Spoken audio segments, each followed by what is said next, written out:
Ce face-à-face d'aujourd'hui est très très important parce que c'est un communicant dans un secteur stratégique qui est le sport. Le Brésil s'est développé avec le sport. Le sport est le vecteur de beaucoup de choses.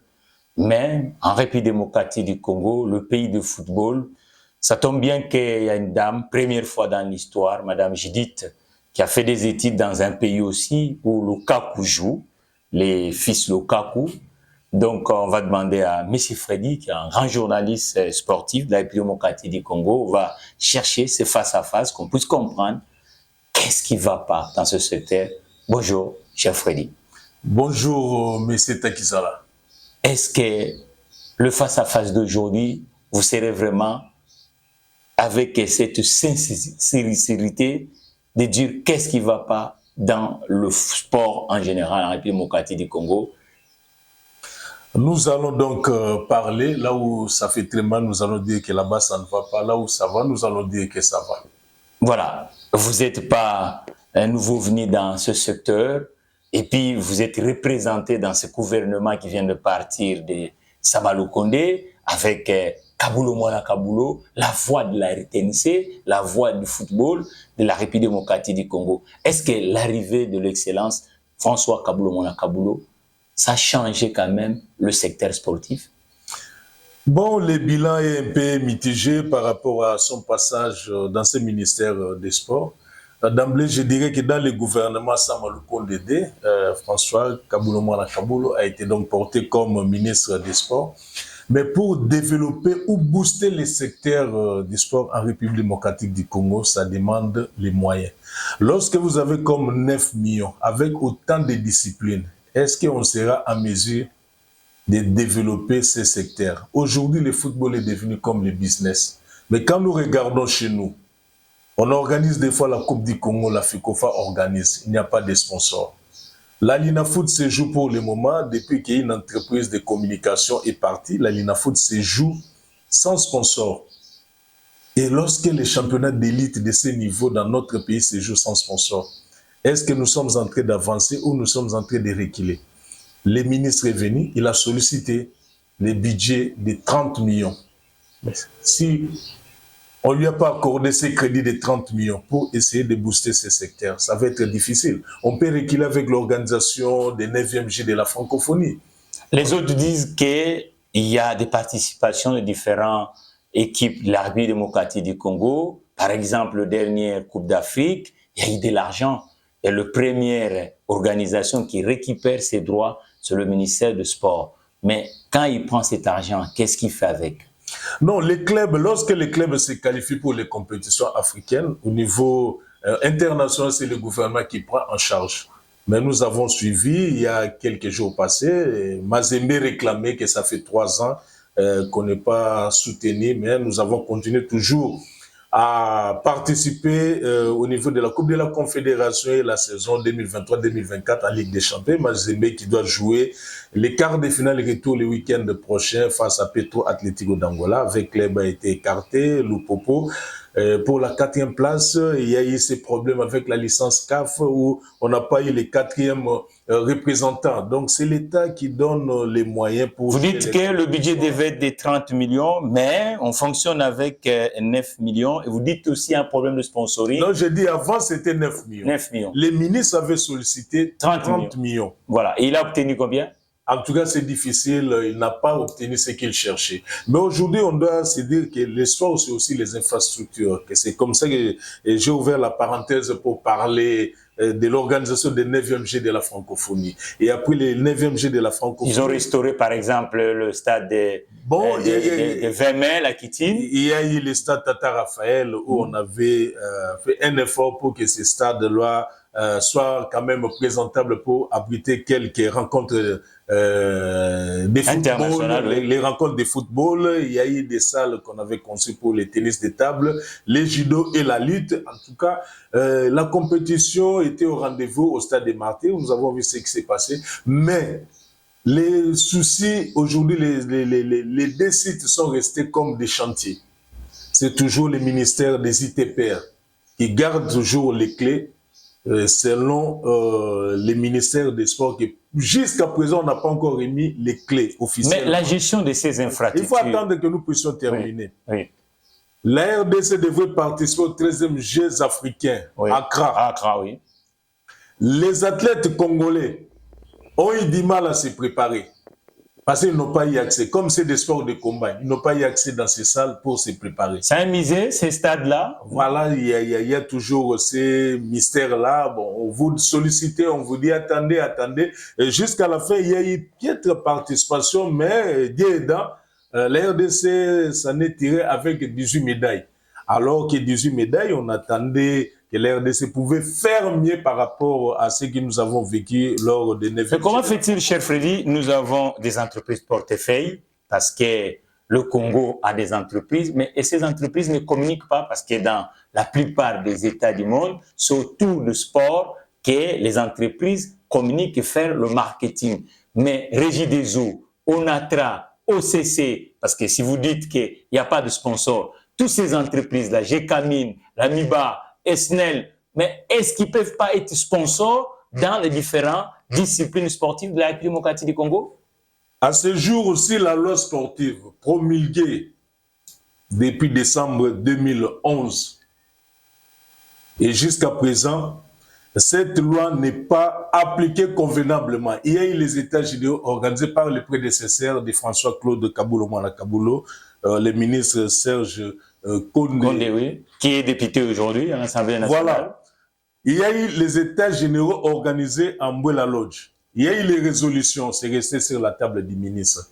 Depuis qu'il a totalisé, une année où, à la tête de ces ministères, est-ce qu'on a pensé à prendre les résolutions de Mbouela Lodge pour voir comment faire par rapport à la loi sportive? Parce qu'aujourd'hui, on demande le sponsoring. Nous sommes dans un pays où, s'il y a quand même subvention des taxes, c'est qu'on propose et les annonceurs peuvent venir, mais il y a des taxes que vous allez mettre de côté pour que ceux qui viennent pour investir. Maintenant, l'argent de transfert des athlètes, comment ça se passe? Il y a un pourcentage normalement que la fédération récupère. Nous avons des athlètes. Là aussi, il y a aussi un autre problème. Parce que les transferts, on peut dire aujourd'hui, il y a un joueur qui part à l'extérieur. Mais les montants qu'on déclare, si on ne dit pas la vérité à l'État congolais, et l'État va récupérer ce qui lui appartient comment? Parce qu'il y a toujours les arrangements. Selon vous, c'est quoi? Question d'organisation, l'impulsion politique? C'est les problèmes. Il y a la responsabilité, elle est partagée. Les athlètes, les clubs. Ceux qui gèrent aujourd'hui, gèrent avec leurs propres moyens. Surtout quand vous regardez au niveau des pépinières, quand vous êtes dans les terrains zélotiques, les conditions avec ce qui est comme crise financière. Aujourd'hui, ce n'est pas facile de gérer un club de football. Un club de football, il peut y avoir transfert. Mais si vous gérez un club d'élite, un club de judo, mais ça fonctionne aussi avec le produit dérivé. Mais comment fait-il qu'il n'y a pas de produits dérivés? Est-ce qu'il y a la possibilité de transférer un athlète d'élite comme on le fait en football? Qu'est-ce qui bloque? Un autre problème, dans le football, pendant ces moments, les PEFKIN, on a besoin d'argent. Au niveau de la Ligue 2, on a besoin d'argent. Au niveau des terrains zélotiques. Mais si les grands clubs partent à l'extérieur pour aller recruter, c'est l'argent qui part à l'extérieur à ce moment-là. Et là, il y a un problème dans notre championnat. Si vous observez aujourd'hui, dans les Big Four de notre championnat, surtout au niveau de la Ligue 1, on a du mal à avoir un gardien congolais dans les bois de Mazembe comme titulaire, dans les bois de 20 clubs comme titulaire. Et si au niveau de Lupopo aussi, il y a un étranger aussi, c'est déjà un problème. Et quand on va recruter pour les champs. Et si les nôtres jouent dans des championnats différents, ça, c'est pas un problème. Nous sommes en France, aux États-Unis et dans les autres États.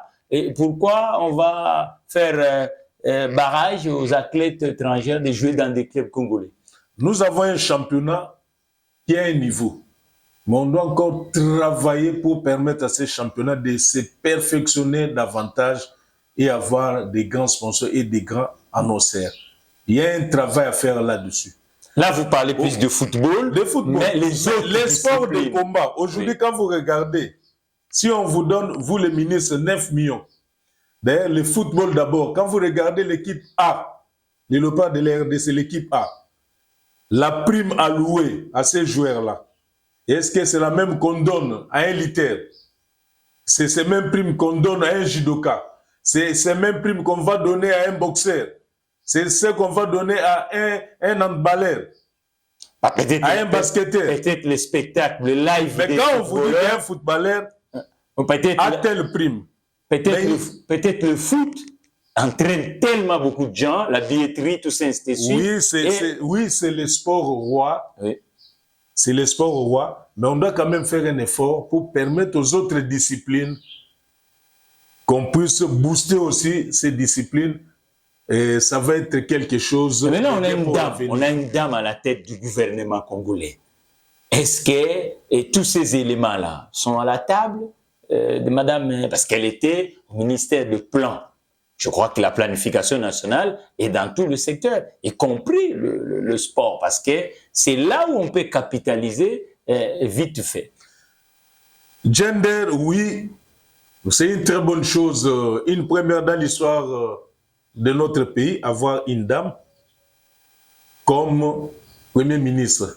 C'est quelque chose que tout le monde a salué. Maintenant, c'est le travail. Après remise et reprise, après la composition de son gouvernement. Le Toyota RAV4 équipé du système Toyota Safety 16 2 série vous offre un système pré-collision qui permet de veiller sur vous pendant que vous veillez sur les autres.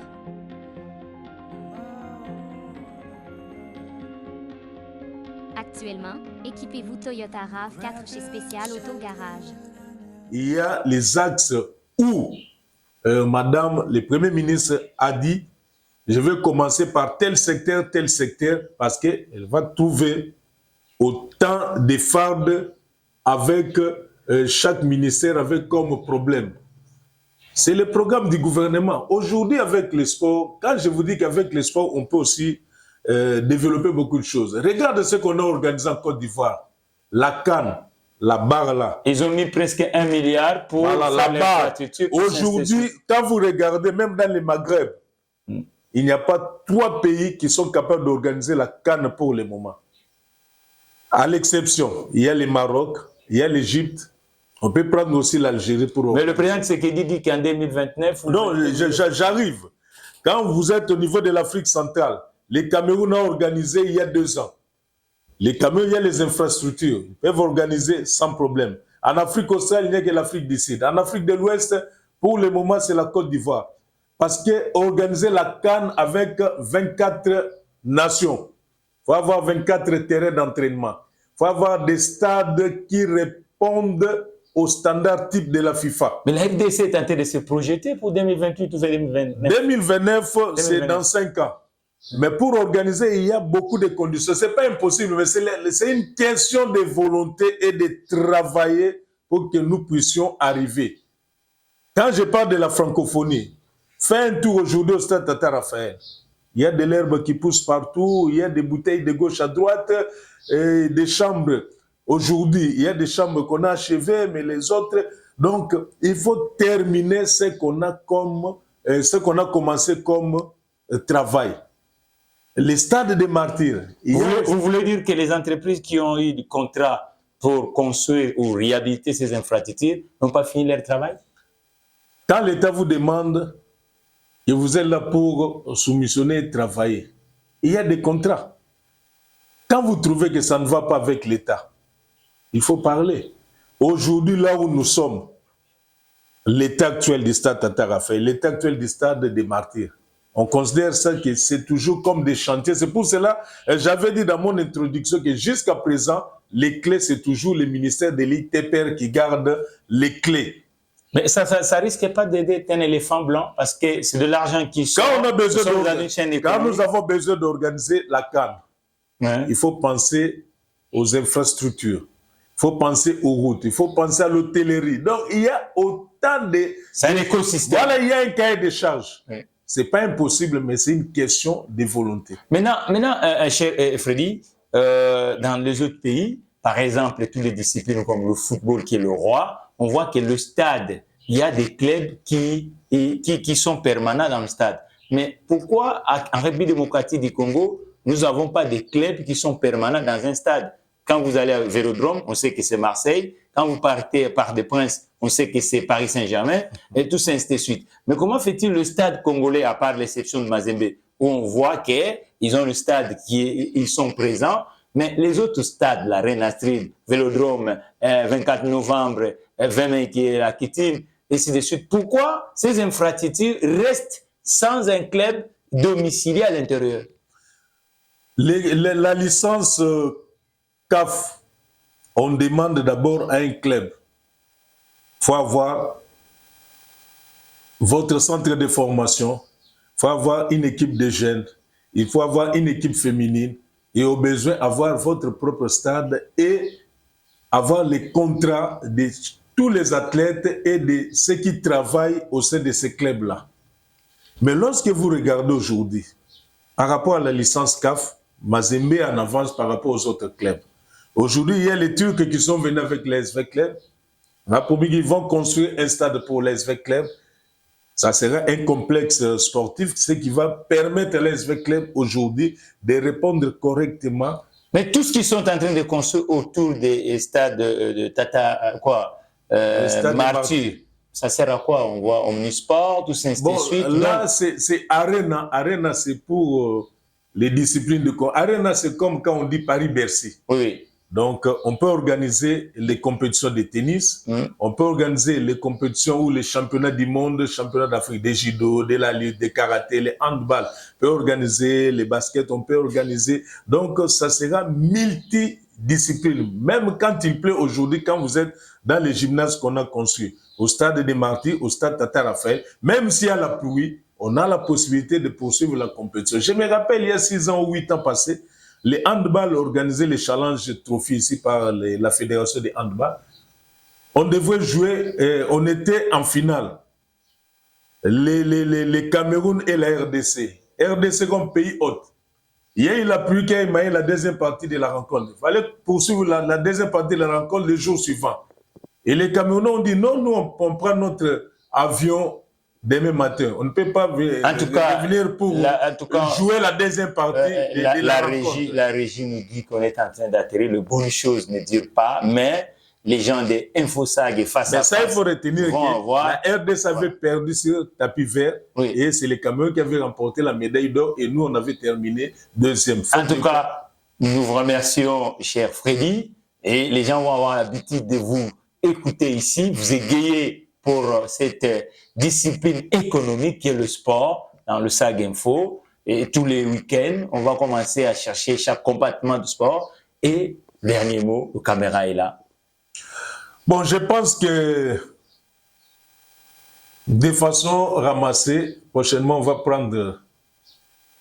Soit on dit, aujourd'hui, on va parler de football. Et un autre jour, on va parler de l'autre discipline ou sport de combat, ainsi de suite. Ça va nous permettre de parler calmement. Parce qu'aujourd'hui, le secteur sportif, il y a mutualisation, il y a échange d'expériences, surtout au niveau des compétitions internationales. C'est quelque chose qu'il ne faut pas négliger.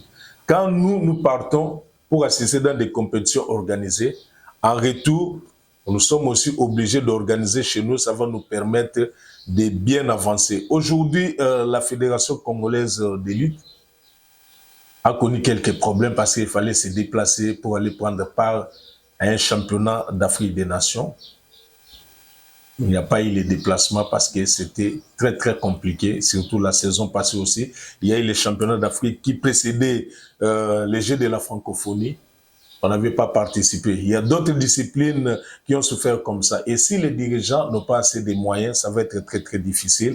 C'est comme ça que nous demandons à l'État congolais, les futurs ministres des Sports, si ça sera la continuité, c'est bon. S'il y aura un nouveau ministre des Sports, qu'on puisse penser aux résolutions d'Embouela Lodge pour que nous puissions bien analyser la loi sportive et trouver là où on peut ouvrir pour que les sponsoring arrivent et les grands partenaires puissent accompagner les sports. Quand nous regardons sur les chaînes étrangères, de la manière dont les choses sont organisées à l'extérieur, donc on peut se dire qu'on a l'héritage peut-être de 50 à 70 ans. Voilà, vous êtes encore là. Vous savez que les gens vont avoir l'habitude de regarder M. Félix Freddy avec moi, salle sport, tous les week-ends ici, discipline par discipline.